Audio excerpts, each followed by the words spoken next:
Just going to do a quick little demo of the Greater Goods coffee grinder.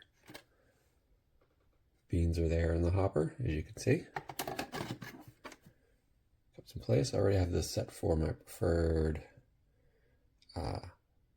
measure of coffee. We're going to do for 2 cups.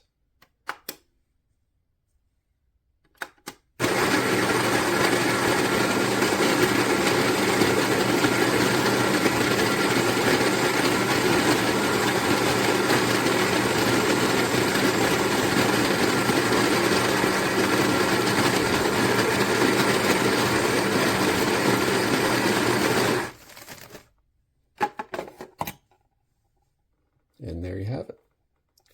If you notice, no static at all. It stays in the cup there.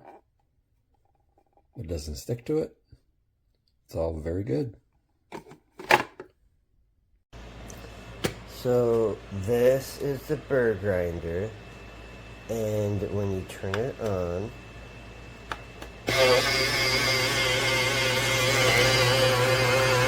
nothing comes out. It's going to continue doing this, continue saying 0, and then it's just going to shut off. What's causing it? Go up underneath here. It's jammed, and it does this every damn time.